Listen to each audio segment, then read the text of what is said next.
Gloria Ross from Radio Filipino Australia, and I'm speaking with Dr. Deborah Ruiz-Wall, OAM, the author of Reimagining Australia, Voices of Indigenous Australians of Filipino Descent.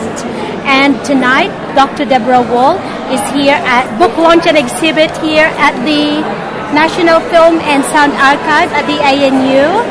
And this event is hosted by the Philippine Embassy as part of the 70th celebration of Philippine-Australian diplomatic relations. Well done, congratulations, and welcome to Canberra, Dr. Deborah Wall. Thank you so much. I'm very pleased to be here. Dr. Deborah, this book, Reimagining Australia, is this the culmination of your decades of work with Aboriginal Australians? Yes, where it started in the 1990s, when I decided to look into my feeling of being Australian, my belonging to country, as they say, would be enriched if I met Aboriginal people in person and learned from their stories. And then I decided, because I'm Filipino also, that why not have a situation where the Filipino women and Aboriginal elders could share their stories.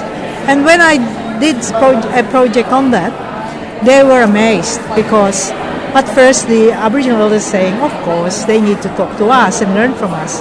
They had no idea, because everything was stereotyped. And then when they heard the stories, they said, they're just like us. They suffered like us. And they had so much in common. They're family oriented. They're very spiritual people too. So that's how it started. That project, that first one, Inner City Sydney, we had Merlinda Bobbies involved with us. I employed her as part of the project. It was funded by City Sydney Council. And the idea was to teach people in script writing about the stories of their lives. So that was the trigger. And it was launched over near the Sydney Harbour Bridge at Customs Library. And that was amazing, because it was live, people told their stories, and it was blended in with the filming of the workshops that was done in my home. And at the end of that launch, people of the audience were in tears. They wanted to tell their stories too, so the story sharing expanded. This was totally unscripted, shall we put it that way. And after that project, I was invited in Western Sydney to do another one. Story sharing of Filipino women and Aboriginal women. Totally different again, because it's a different place. And this was put in writing as a book. And then there was an exhibit at Fairfield City Museum and Gallery. So this, you could say, was a footnote for my oral history gathering in Broome and Torres Strait.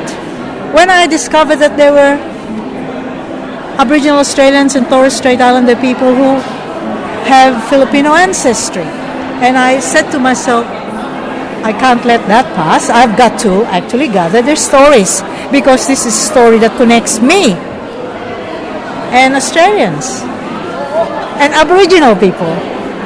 How good is that? It's right? Really beautiful. Yeah. And you have been awarded the Order of Australian Medal because of your high achievement in this area of work. It was as a contribution to the community in social justice, multiculturalism, and reconciliation. Now, the one about social justice would probably link the two, reconciliation and multiculturalism. Now, multiculturalism had to do with my involvement with the Filipino women who were victims of domestic violence and spousal homicide. I was invited by the Ethnic Affairs Commission at the time to chair the consultation with the communities, especially with welfare workers, to see what they could do to address these issues. And after that one-day session of consultation, the Ethnic Affairs Commission granted us $10,000 to do a project, and the project was dealing with the media because the media was stereotyping us that all Filipino women were mail order brides. We wanted to bridge that knowledge gap, and this book is also the same intention on my part, to bridge the cultural knowledge gap between our two countries. And Deborah, what are some of your hopes and visions for Aboriginal or Indigenous Australians?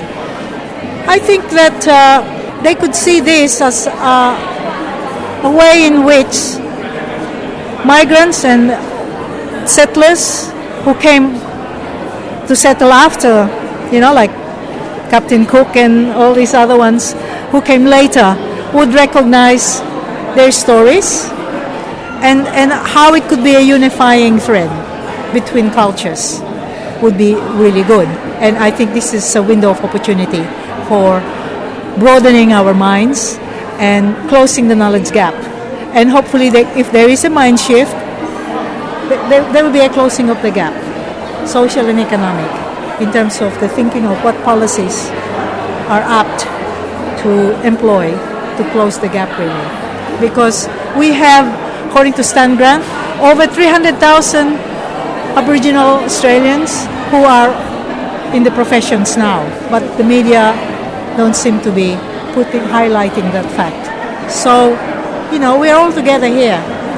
And it's not a question of one talking about the dreaming and being embedded in that, and the idea seem to be that they're not willing to participate in the economy, the market. That's not true. But some people, it is, like what they want to do is not to lose their culture, because there's indigenous knowledge that we can benefit from. I know that from my research in other areas.